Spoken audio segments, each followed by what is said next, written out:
Welcome to the Shema podcast, the podcast for the perplexed, where Torah insights intertwined through personal stories as well as interviews with leading Torah scholars demonstrate the empowering qualities of Torah and mitzvot. For more great Torah learning through Torch, the Torah Outreach Center of Houston, go to torchweb.org. Now to the show. So welcome back to the podcast for the perplexed. I have a subject that I am very perplexed over, one that I've been struggling with, and I know it's one that's very important. Since I started studying many years ago, you begin to look at the world a lot differently. I remember taking a class from Rabbi Cohen early on Kabbalah 101, and it truly began to just transform the way I perceived the world. I would get ready in the morning, I would brush my teeth and do the things I need to do to get ready in the morning. As I began to see myself in the mirror, I began to realize that what I am looking at is not me. It is just the vessel which I exist within to interact within this world. And it was a new way of approaching my existence and my role and who I really am. And I remember early on, I had a dream. It was a dream where I was really good friends with Richard Branson, and he was, at that point, testing out his new plane that would take orbital flights outside the Earth's atmosphere into space. And he said, Dan, you want to go up for a test ride with me? And I said, absolutely. So we get on this plane, and we're up over the Earth's atmosphere. I can see the atmosphere below me, and all of a sudden the plane begins to break apart, and all of a sudden it explodes. And now I'm just hurling through space, and I'm frantically trying to get in the Earth's atmosphere so I can breathe, so I know I'm suffocating. And I remember just frantically pulling my legs under the Earth's atmosphere, just trying to get my head underneath it as well as I knew in any amount of time I would suffocate. And I was just struggling forever, and finally I just let go. With my body under the Earth's atmosphere and my head in space, and just found that tranquility there, and then I woke up. And so the next day I called Rabbi Cohen, and I said, I know dreams are typically nonsense. If this means anything, what does it mean? And he said, it means that you're ready to begin learning Torah. Because that is sort of what we are learning how to do, is use our Torah study to bring God's holy Torah from the heavens into this world. And I know that this is something I struggle with, existing in both realms at the same time. When I wake up in the morning, I like to always get up early when it's dark outside, the house is quiet, my family has not waken up, and begin my studies. My studying curriculum was pretty much guided by Amazon early on. Like the first book I came across was Rabbi Luzzotto's book, The Way of God, and that just totally blew my mind away. And then it said, you may also like The Path of the Just. And I said, okay. And I read that. And it said, readers who read The Path of the Just may like the ways of the Tzaddikim. And I said, okay. And it led to Duties of the Heart. And that's how my studying sort of went. A few years ago, I was at Rabbi Yaakov Wohlgelernter's home for Shabbat. And I was talking to many people there, and they were talking about they have kids in school. And I said, so what's the curriculum like for the kids? And they said they study Chumash when they're in elementary school, then they move on to Mishnah in middle school. And the boys, by the time they have their bar mitzvah, they go off to yeshiva and they study Talmud. And I thought to myself, you didn't start studying Torah to the age of 40. So now I'm 50, I'm about to turn 51 next month. So I look at myself that I'm basically 11 years old. And I'm trying to get myself ready for when I turn 13. So I've focused my studying quite a bit to bring some more order to it. I ordered all the Mishnah. I had ordered the Shulchan Aruch. I was still sort of studying a lot of things intermittently as well, and many texts at the same time, but I decided that I need to focus and prioritize things. So I decided to focus and finish up the Shulchan Aruch. I think I'm like a week away from that. That way I can just focus totally on the Mishnah, so I will hopefully get through that by the time I am 53 or 13. And can begin studying Talmud. So I have this regimen, the study regimen in the morning. And when I'm studying, you can't help but just get to such a level where you just feel so disconnected from the mundane in the world. And then I go work out and shower up and say my prayers. And now it's time to get to work. And I don't want to get to work. It just seems so trivial to be engaged in this. But I know I have to. I have people depending on me, colleagues. And God wouldn't put them in my life if he didn't want me to work with them and build this business with them. And I know I have some people, a very large family now, that has grown outside of my wife and daughter, but to all the places of Torah learning that I support with my tzedakah. So I know I have to get in. I feel like I'm just jumping into another world. And then I love it once I'm there. I love the creative aspect of it. I love the initiatives that are coming to fruition now. And nothing gets my adrenaline going more than when I'm on a sales call. I have the ideas, the conviction behind it. I love the idea and I can convey those. I love it. But at the end of the day, I realized, like, where was your Torah? Where was your godliness in that entire endeavor? And I read something else interesting too recently that also shaped my studying. I read that the menorah in the Mishkan and the temple had 7 branches to it that equal the days of the week. And that middle branch, the highest one, that represents Shabbos. So the way to look at the days of the week is not Sunday, Monday, Tuesday, Wednesday up to Shabbos. It's Wednesday, Thursday, Friday, Shabbos, Sunday, Monday, Tuesday. And on Shabbos, it was saying that's the day to study Kabbalah and other types of texts. And then the other days of the week, that's when you study how to live in this world. You know, when you're studying texts like that and you're looking at Shabbos ending, and it's like, I don't want to go back into the work week. You know, there's this idea in economics called creative destruction, you know, where more innovative industries that will enhance the world come into being through the destruction of others. And if there's one industry that I know that is going to be creatively destroyed in the times of Mashiach is the investment industry where I work. I mean, there's going to be so much financial abundance. I don't see why people are going to be needing what I do. So it's like I have to go back in the week and be involved in an endeavor that has no permanence to it whatsoever. And a couple of years ago, I had an idea. I decided I wanted to apply for a new position. It was a position that I was perfect for. It was running an endowment fund, a very large endowment fund that supported yeshivas around the globe. And I prepared my resume. It was perfect. I have close to 30 years now investment experience. I teach financial professionals on how to do distribution planning. I have studied all the Shulchan Aruch, the laws around tzedakah giving. I even thought on ways of creating an algorithm that would ensure that my biases were not involved with my giving. And I thought this is going to be a perfect job for me because it would only take me a couple hours a day to do. And then I could move to Jerusalem. I could study in a yeshiva. I could study Torah all day and really just amp up my learning and not be dragged down into all this mundane type activity. So I presented my resume, the business plan to the employer. And then that evening when I went around the corner to the liquor store, I bought the lottery ticket to the Powerball. It was worth $250 million. And that Shabbos, I said, Hashem, I am perfect for this job. Look at my resume. Not only that, but not only have I been giving tzedakah diligently, but I've been up to 20%. So, you know, I don't think you could ask for a better resume for me to have this job. You just have to fund it now and let me win the lottery. And after Shabbos, I got online and looked and I didn't get the job.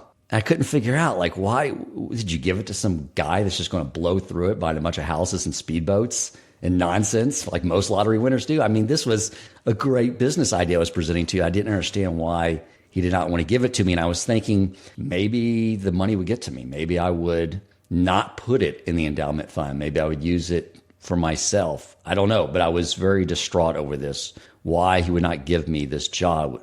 And that next Shabbos, I read the Parsha talking about the sin of the spies.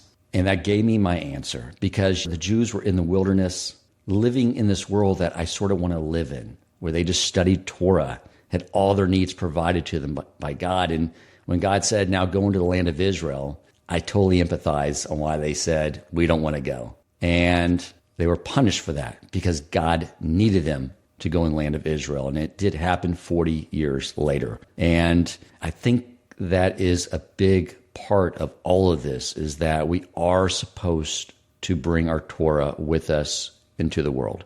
And the other thing I was thinking about this last Shabbos, because one of the things I like to do is I like to think about when I die. I've learned that when you die in the heavenly realm, you are standing in front of the heavenly court, and you're not in the realm of time, so you're able to sort of quickly see your life and review it with the heavenly court and in God's presence, which is a horrifying thought. But I learned that if you do teshuvah, that piece that you really don't want played gets removed from the video. So I'm constantly doing that because I constantly want to do teshuvah for anything in my past to remove that from the video script so I don't have to watch it in humiliation in front of my Creator. So at this point, the video is going to look like it's a trailer for a movie because I'm just carving out everything I don't want God to see. But the idea I was thinking about yesterday, because I was thinking about this topic, was if I do everything I want to do, I get through the mission, I start studying Talmud, and God gives me enough time to go through the Talmud several times over through the Daf Yomi. I was thinking, what if God says, you got a lot of studying done, but you never brought my Torah into the world. So you really didn't do anything constructive for me. I gave you head tefillin so you could bring clarity to your Torah knowledge, but I also gave you arm tefillin. So that arm tefillin is pointed towards your heart, so you bring that Torah wisdom into your emotive qualities, and then I have you wrap it around your hand before you wrap it around your ring finger, wedding yourself to me, so that you will bring it into the world of action. And you just went through life either living in the world of action, but you never brought my Torah into the world of action. So you did not help me. And that thought terrified me. So this is something that I definitely need to learn a lot about. And I brought on for us Rabbi Wohlgelernter, who is not only a Torah scholar, but he also has to live his week in the business world. So I thought, who is better equipped to teach us on this subject? So thank you so much, Rabbi, for being here with us and giving us action items and tools and things to do that we can make sure we're accomplishing what we're supposed to be doing, which is taking Torah into every facet of our life. Thank you. Thank you, Dan. It's an amazing query that you are pondering. And I think that, in fact, this is probably reflected very well inside of the prayer that we say right before the Shema. The Shema podcast, right before the Shema, we say a prayer in the morning, which is basically describes the love that God has for us in giving us the Torah and what our mission in the world is. And what do we say? That we ask God, give me the power, the strength, the ability. We ask for a number of things. Lilmod, to learn, to study. Ulilamed, and to teach. Lishmor, to guard the Torah. Vila'asot, and to do the Torah. Ulekayem, and to fulfill it. And I was just thinking as you were talking that this is exactly what you're describing. Is this the full mission of the Jewish person? Male, female, adult, child, this is our mission. God gave us the Torah and said, I want you to learn it, to study it, and be diligent about that. But I want you to keep in mind that there are other parts of this mission. And the other parts of the mission are that you're not just learning it for yourself. I want you to learn it to share it with others. Not only do I want you to share it with others, which that in and of itself comes with a whole set of responsibilities. The clarity that you have to attain in a subject matter in order to be able to share it with someone else, that's a tremendous level of clarity. Okay, but I want you to do that. Not only do I want you to do that, I want you to guard the Torah. Not just the contents of the Torah, not just the words of the Torah, not even just the physical Torah scroll or Torah books that we treat with sanctity. Don't just guard it that way, but I want you to guard it in that your entire life should be a staying away from the negative commandments, from the things that I tell you not to do. So use this as your guidebook, sort of as your guide rails, your guardrails on the side of the steep cliff, your guardrails that are saying, this is as far as you're able to go. Guard it. And then la'asot, do it in the positive way. What you study and what you're engaged in the study of Torah contains in it a whole set of things that we do, positive commandments, ways that we act, positive attributes that we can attain through the studying of Torah. So do those. But don't only guard it and do it, but be mikayem, fulfill it. And I think that that adds a whole nother level to this discussion, is that I'm not just staying away from the things I'm not supposed to do and doing the things that I'm supposed to be doing, but I am actually fulfilling them. I'm doing them in a way that is making them full inside. What does that mean? That I'm doing the commandments in a way that fills me up and that makes me feel spiritually connected to the Creator. That every time that we stay away from something that we're not supposed to do, and every time that we do something that we're supposed to do, it is meant to give us that feeling inside that I feel, I can experience that. I can sense that closeness to the Creator and to the Commander. If that's what we're being told to do, then this is an amazing discussion that we need to have about looking at our lives and saying, are we fulfilling these bullet points, the major obligations of a Jew? What are the obligations of a Jew in this world? And we just laid it out. That's exactly how the rabbis wrote it in the prayer, tells us exactly what we're meant to be doing. Okay, so let's talk about how we're supposed to do it. What is the struggle at that moment when you or a person who is studying Torah and really feels at that moment very connected to Hashem, very connected to God? What exactly is going on in that struggle, in that moment of struggle, as you pull away from the studying, as you pull away from what you've described as this little bubble that you've created, this bubble of growth? As you pull away from that and you sort of step out the front door or into the study, into the office, or you open your computer if you're doing remote working and you log onto the system, what is that moment of struggle? What's going on? And I believe that when we are studying Torah, especially when we're studying Torah and recognizing that this is not just the Torah, but this is the Torah of the Creator, when we're doing that and translating it all the way through to the end of the story, that this is like the will of Hashem, the will of God in this world, right here in this book in front of me. If we're translating, if we're actually studying in that way, then you know what is being pleasured at that moment? Which part of us? And you alluded to it in the opening. What is gaining pleasure? What is attaining pleasure at that moment is our soul. Our soul is able to express itself inside of the physical world. Because when you think about Torah study, it's an amazing thing. It's actually a very physical thing. There's a book in front of you, or a scroll, if it may be, if you're old school like that. There's a scroll or a book in front of you.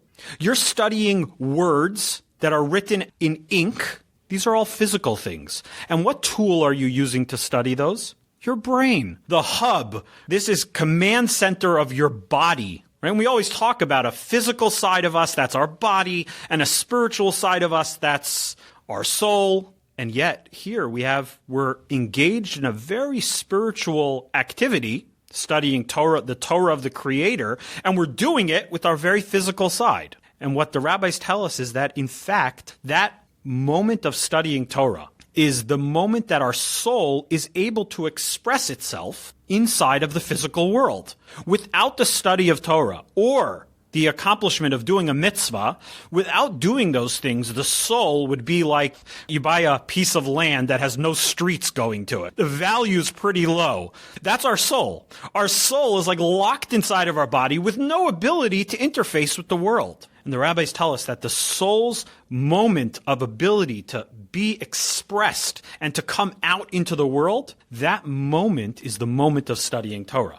So the soul is gaining tremendous amounts of pleasure. It says, oh, finally, I'm able to come out into the world and do what my mission is to bring godliness into the world and to infuse this person, this body, this human being with godliness and bring these ideas of what God wants in the world down into the world. Okay, that's an amazing thing. Your soul feels incredible. What's the struggle?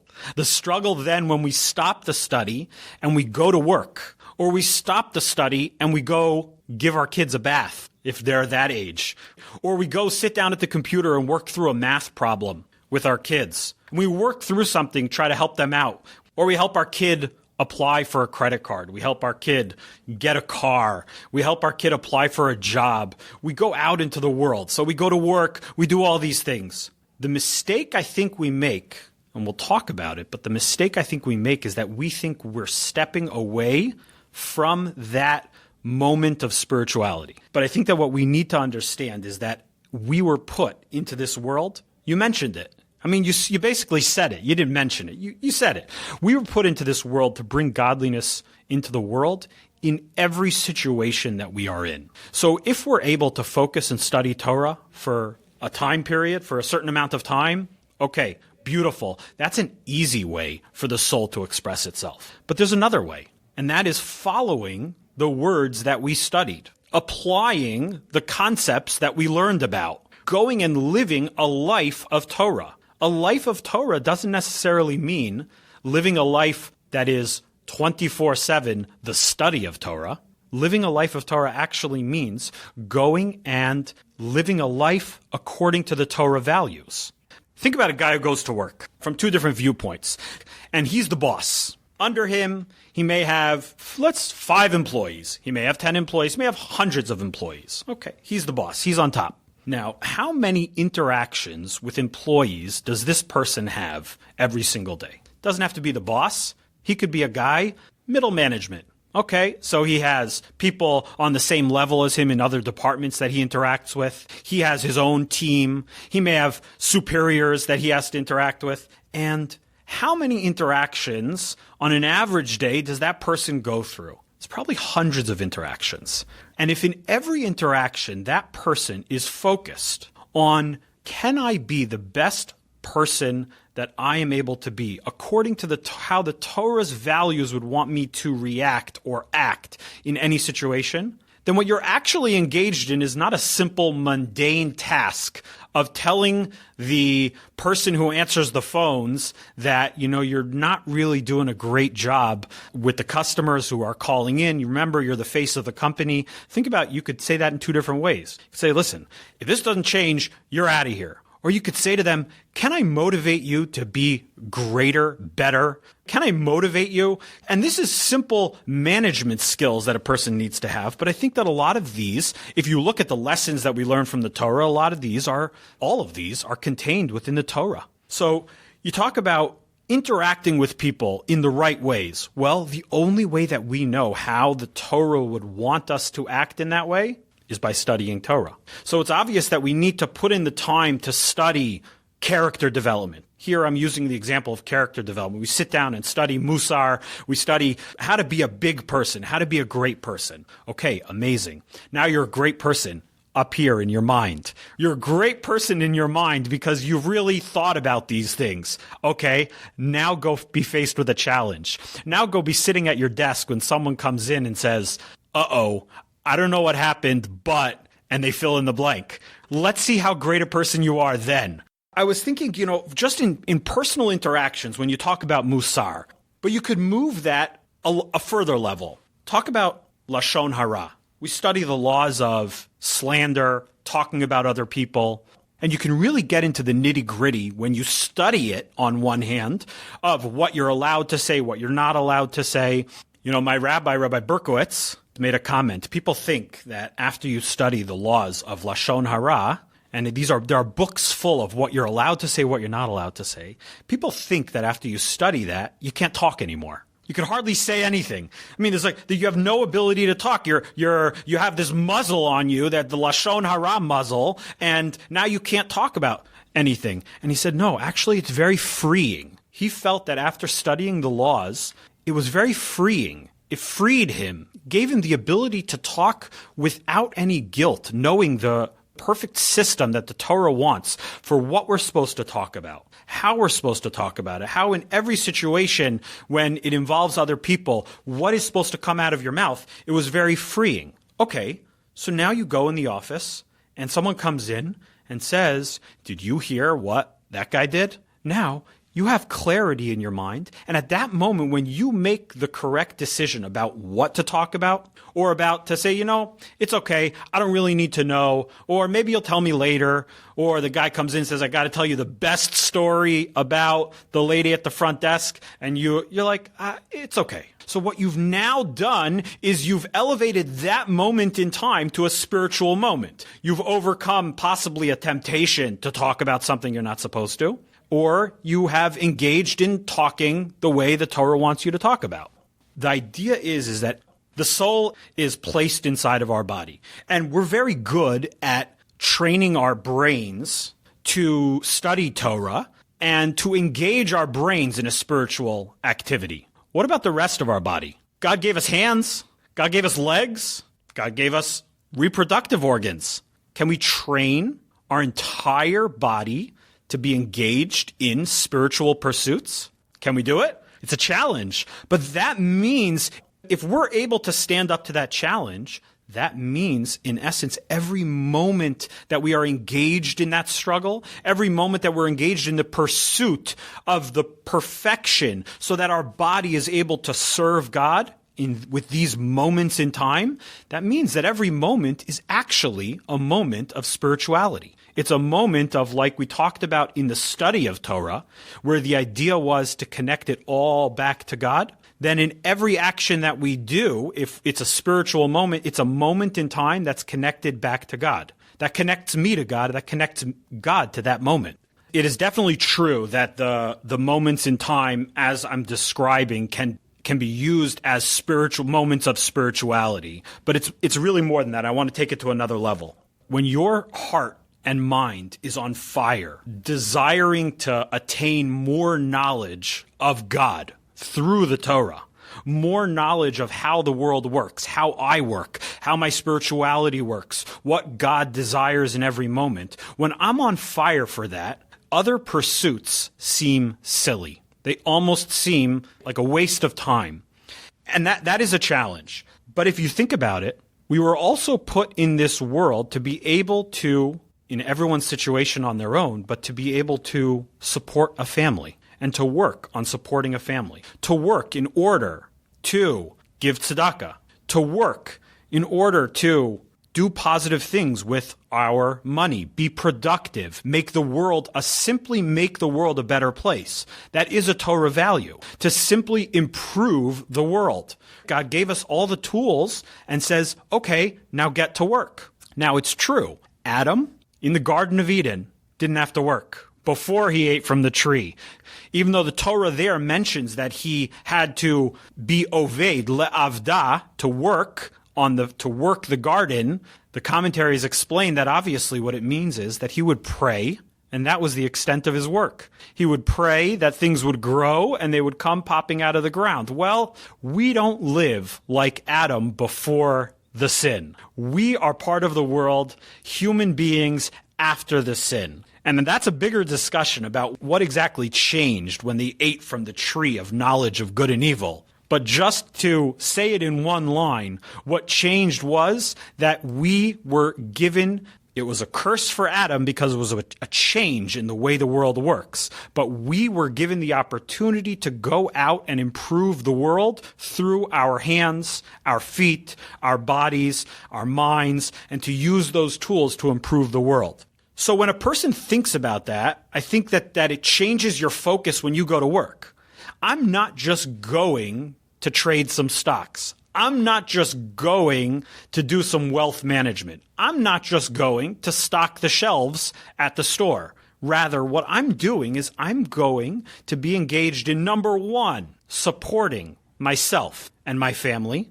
Number two, I am going to improve the world through my actions, and I am going to use the interactions that I have during that time to improve myself as a person, to bring more godliness into the world. I'll tell you a story. It's a short story, but I think it drives home a point, and it changes the way that we go to work. One of my rabbis, his name is Rabbi Moshe Weinberger. His father actually just passed away, but it was interesting when his father passed away. His father was a Holocaust survivor who came to New York, got himself set up in the garment district doing, I believe he was a tailor, and that is what he did for a living as his kids were growing up. And he worked very, very hard to support his family. And the lessons that it seems like my Rabbi Moshe Weinberger, has learned from his father go way beyond any lessons that a person would learn from a rabbi. They're much deeper teachings, and just from the way of that he lived his life.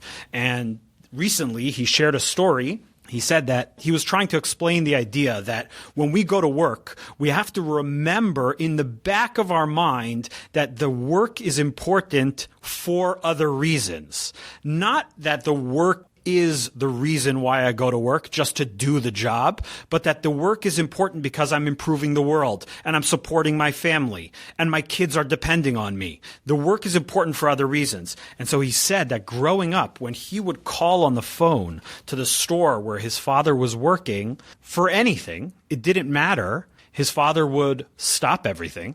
come to the phone and talk to him about whatever it was. And I was thinking it was so real to me because I can't describe how many times my kids will call after school. They'll call, hey, can I use the PS4 or whatever it may be? And they're asking for permission. And I'm like, I'm in the middle of work. But from the story, I realized and recognized that that's really the wrong attitude. What is the whole point of going to work? The whole point of going to work is for my kids. So it's for the betterment of my kids. So when my kids call, really, the lesson should be that everything stops for the kids. Everything stops for my wife. The whole idea is I'm meant to be here supporting my family. So I get out there and I go do my job. But when the family calls, the world stops. The world stops for them. That's my goal. That's what I'm here for. And that's another opportunity to work on improving oneself. When you get that text message that seems you could think it's a distraction, you have to make the calculation in 1 second. Wait, this is more important because this is my family. This is why I do this all day. This is why I do go to work. So that's another layer, another angle, another element to it. I work from home and have for many years. Even though I'm here all the time, I'm not here. Like I'll walk through the house and they know I'm thinking about something. So I definitely fell in that area and I get critiqued for it constantly. That when my daughter does blow up my phone while I'm on the middle of a conference call and I take the call and say, is this an emergency? And she says, yes, I have to tell you something really exciting I just learned about. Yeah, what you're saying so far makes sense. I see these things as being permanent. I think that was my main concern is I'm working on something that has no permanence to it. Torah study does have permanence, but it's all these interactions, building our character traits. It's serving the needs of others. It's learning to keep things in perspective and prioritizing them. That is really developing us, and developing our soul, I guess, and that has permanence to it. So far, so good. I'm with you. Yeah, 100%. You're giving your soul another way to express itself in the very mundane activity of going to work because you've now lifted it up. You've raised it up to be a holy pursuit of supporting my family, to be a holy pursuit of doing things that will allow me to give tzedakah. I think it's really important to go one step further. We're talking about things that we do in terms of supporting a family, in terms of doing business in an honest way, in terms of having positive interactions with people. But I think you can also talk about it in terms of the moments where you have to hold back. So you work from home. I don't know if you have this challenge, but working in an office environment can be a challenge in terms of relationships between men and women. We see in the news constantly about things that are happening and things that don't show up in the news.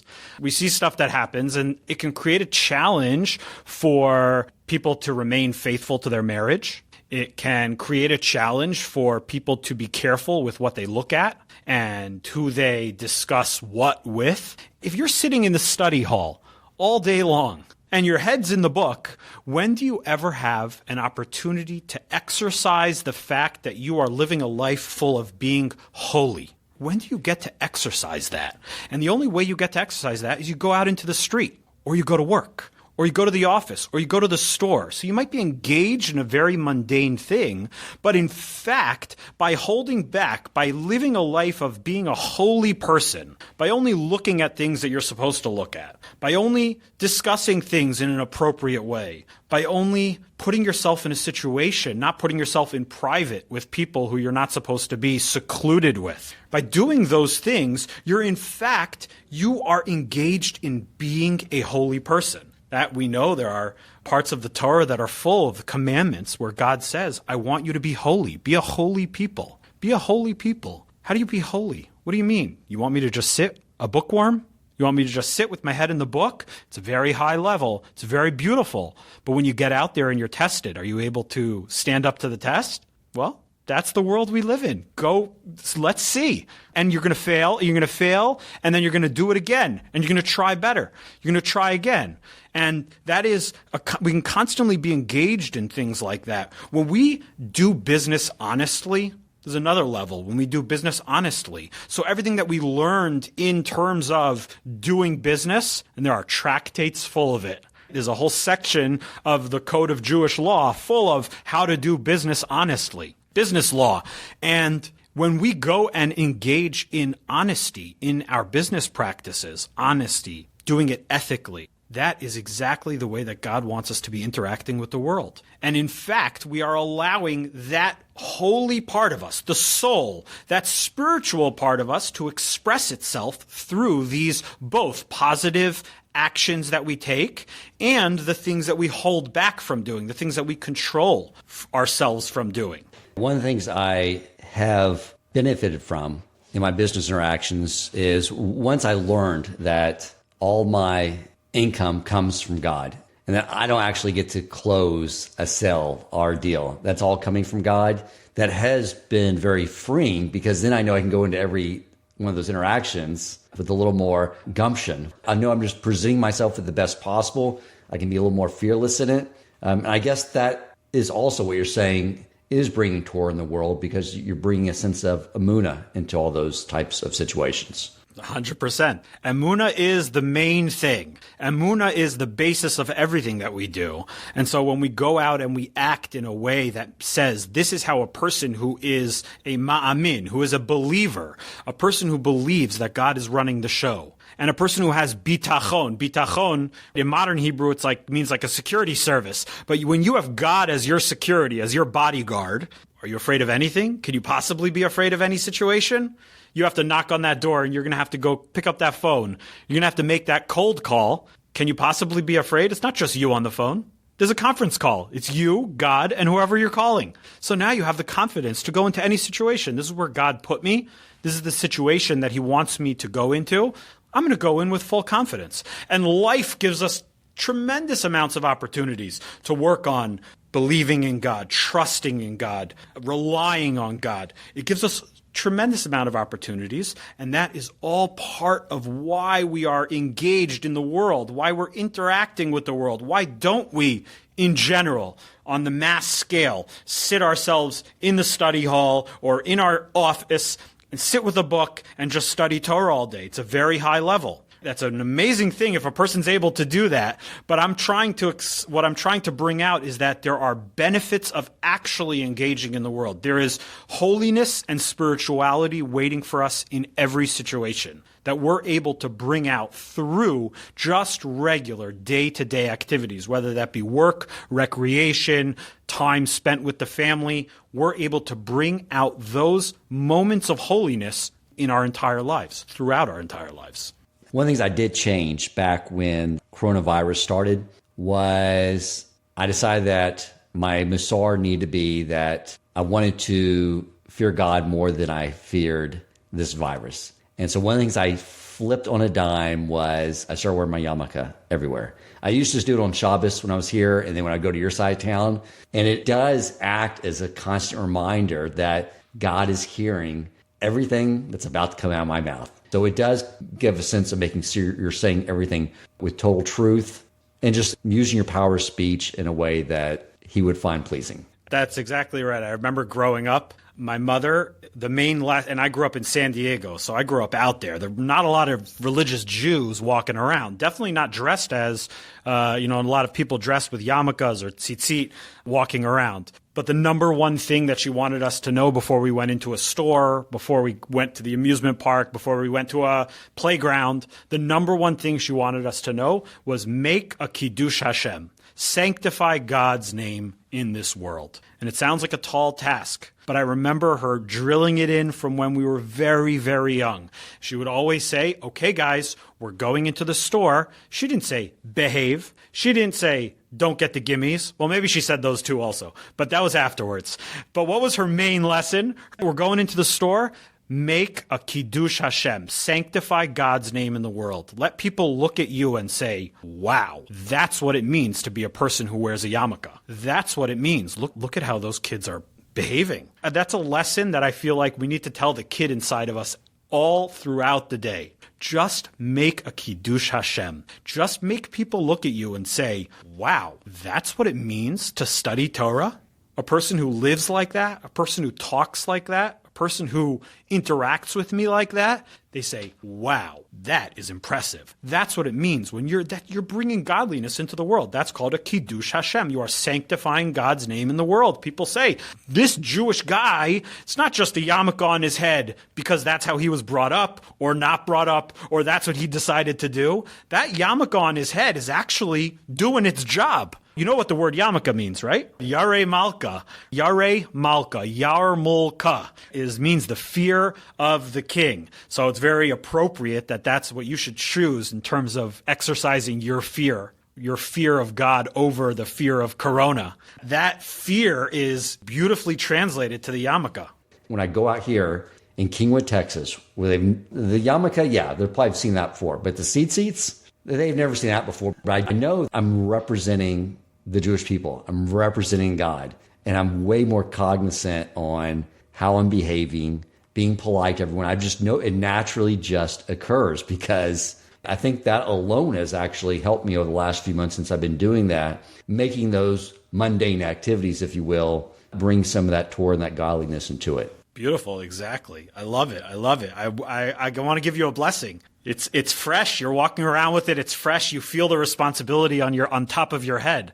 The blessing is that you should always have that feeling forever, that you should have that feeling of being responsible to be a representative of God in the world through my actions and my interactions, that you should feel that forever. You should never just feel like it's a piece of cloth on top of your head, that it's found its spot. You should feel like that forever. You're a representative of God in the world, and you're going out and showing the world what it means to live with God.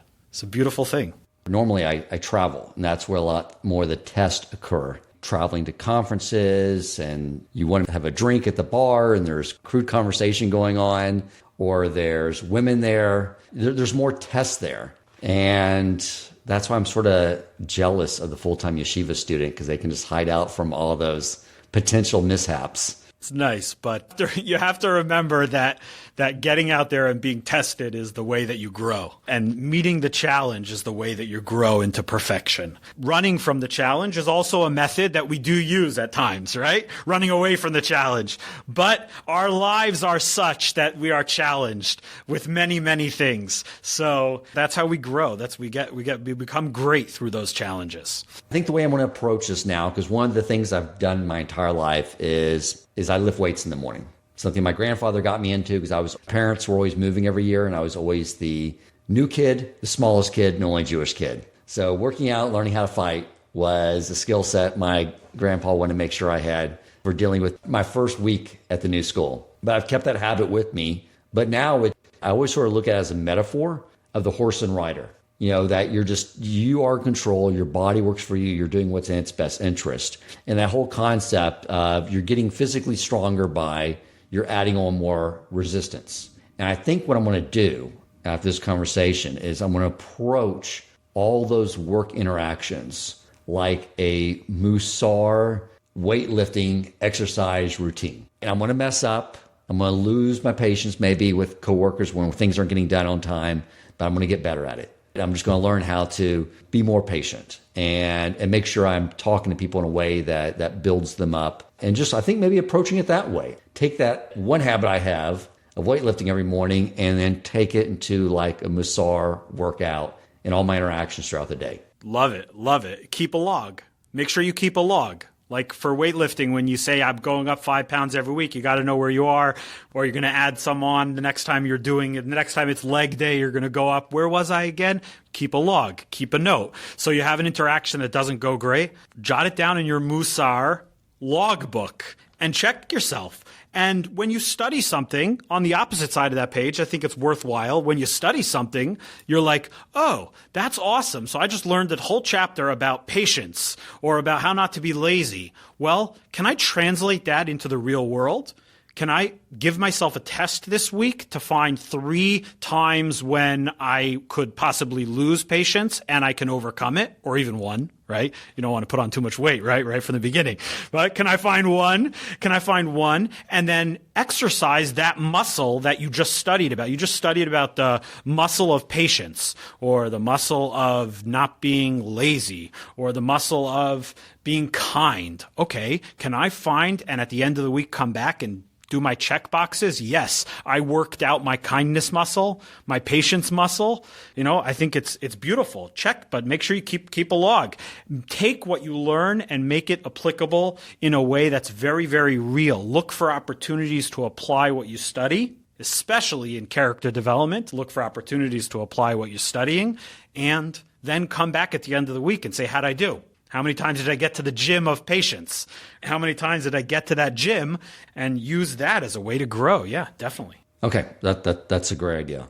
Any other ideas on how we can use our livelihood? I mean, really it comes down just to all our interactions in the world around us, to use those interactions in a way that is allowing your soul to express itself in this world. There's another element to this.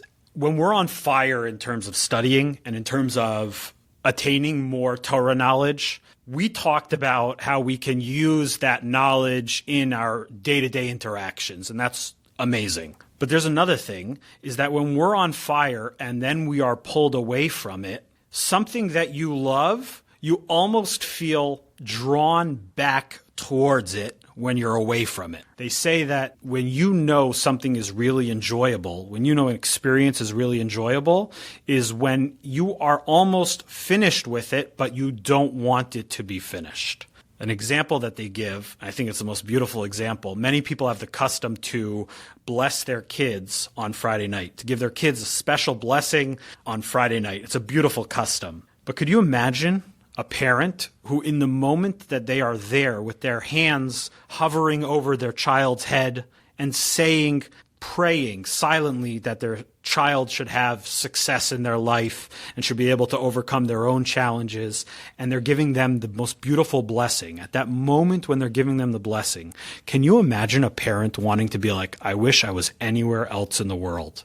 No such thing. What does the parent want? The parent just wants to stay there for a few more seconds. Just give me a little bit more time. How often do we have that quiet moment? Our kid is standing there at attention, our hands on top of their head, and we're silently praying for their success. That's a moment that we don't want to leave us, because it's a moment of true enjoyment. And I think that being drawn back towards Torah study doesn't have to be a moment that ends. What do I mean? We live in a world where you can have a podcast on your phone. You could have probably set it up in your car already. Bluetooth, you get in your car. You go drive even a 4-minute drive. But when Bluetooth connects, it's already set that it goes to a podcast. You're back in the study hall. You're back in the book. You're back studying, as long as you're listening to the right podcasts. You can load yourself up, and we're so blessed to live in this world of technology where you can load yourself up with so many opportunities to interact with Torah study, even when you are not actually sitting in front of a book and studying Torah. If it's something that you truly enjoy and something that you truly are searching for more opportunities to do, and you feel that when you step away from it, you're sort of drawn back towards it because it's such an enjoyable experience, and you know that it's the truth and you want to find out more, well then make sure that you, in your downtime, are doing things that also indicate this feeling. So in your downtime driving to the supermarket or walking through the supermarket, you can still be plugged into that studying. You can still be plugged into that growth. And that's a very positive thing. So use technology. And I think that, when you do that, it changes your drive, as opposed to listening to 6 minutes of commercials and then 2 minutes of whatever talk a radio show happens to pop onto the radio. You're now actually making a conscious decision to make my drive, my car ride, make it a Torah study jam session. I'm going to jam 4 minutes of this class in right here, and I'm going to do some Torah study here. I'm drawn back towards it. You don't have to say, this is my time to study Torah, this is my time to work. Figure out if there are other opportunities to infuse Torah study into your regular everyday activities. If you can figure them out, all the blessing to you. Use technology and use it to your advantage.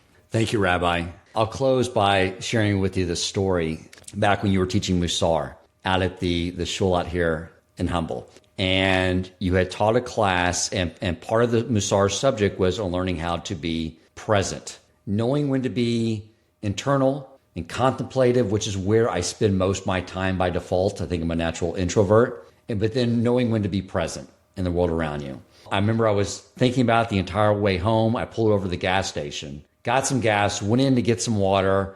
I was coming around to pay for the water, and a friend came up to me and said, Dan, how are you? And I said, I'm good. He goes, did you not hear me yelling your name like 3 or 4 times across the store? And I said, no, I'm so sorry I didn't. I was in this amazing Musar class learning about how to be present. I just could not stop thinking about it. I still have that same problem, but I think that is the link to solve the problem I've been having, is learning how to take what I'm learning, and when I'm in the world, now take what you learned and bring it into the world. And remember, God's running the world. So why do you think that opportunity presented itself right after your class about being present? It was so that now, 9 years later, you could say, oh, coming full circle, now I see it. Thank you for that lesson. Thank you for the lesson in the gas station. Excellent. Rabbi, thank you so much. I appreciate being here. I hope we can have you on again to teach us more Torah. And I think you share some amazing insights. Many of us struggle with the same topic. And I think the insights you shared with us, be able to bring with us into our work week, make it more holy, help to express our soul in this world. Thank you very much for your time and your wisdom. Awesome. Thank you, Dan. Thank you very, very much. If you enjoyed this episode, please consider supporting Torch so they can continue to spread Torah wisdom to the world by making a donation at torchweb.org and clicking donate in the top right corner of the page. And if you would like to get in contact with our host with comments, suggestions for future topics of learning, or questions for him or his guest rabbis, you may email him at president@torchweb.org.